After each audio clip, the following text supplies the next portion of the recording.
So yeah, that's the question, right?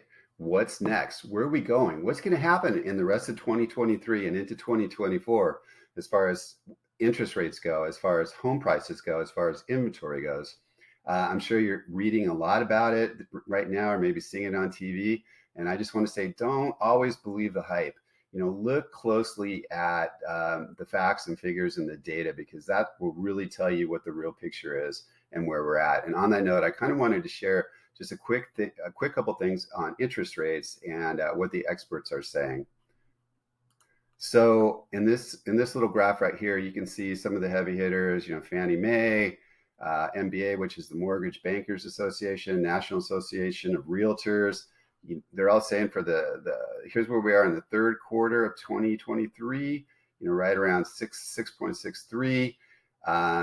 That's where rates have kind of been hovering between 6 and 7 for the last few months, and they're really projecting not a whole lot of difference by the end of the year. Maybe it's going to go down a little bit, 6.27, but they're kind of, that's kind of where it is right now, and historically, it's really not that bad. And let me show you one other thing in this chart, this graph. Okay, so here's a crazy graph. If you really want to see what interest rates have done over the last 50 years, starting back in 1971, going to July of this year. So, here you can see when it started, 7.69. And if you really want to feel better, good about where rates are now, look where it was in 1981, 18.44%. 18.44%. Wrap your head around that. If you think your buying power is limited now, think what it was back then. So, you can see though, this is when I bought my first house, right around the late 80s. It was right around 10%. So, and I thought I was getting a deal then. But, historically, we've been kind of bouncing around 6, 7, 8%. Even when we get into the 2000s, for most of the 2000s up until about 2008, we were right there, 5 or 6%. It wasn't until we got down here to December of 2027 when we saw the bottom at 2.67%,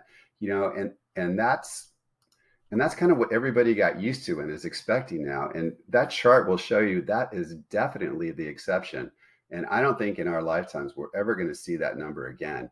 So, we're kind of at a normal interest rate, and it's going to probably stay that way for the foreseeable future. So if you've been sitting on the sidelines as a buyer, waiting for the rates to come down before you decide to make that purchase, you may be waiting for a little while longer. And consider this, that right now inventory is still pretty low, and see my next video and I'll talk more about that.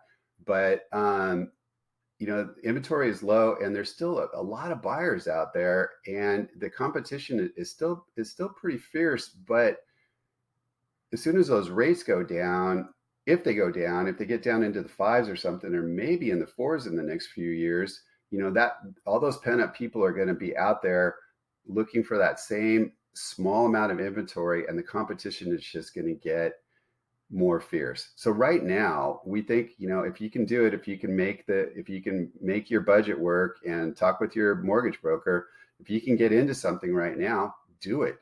Because in the next couple of years, you can always refinance and get down to that lower rate, whatever it goes down to. So just get in, and work with your agent, work with us, of course, work with your mortgage broker, and you'll find that a lot of these guys are offering deals that when you do refinance, they may not even charge you to do that. It's all kind of built into these upfront prices. But anyway, I just wanted to share that with you quickly. And like I said, keep an eye on the next video. I'll talk about inventory and how that's going, and how statistically that stacks up to what it's been in the past too. So give us a ring. We're always here to help. We'll talk to you then. Bye.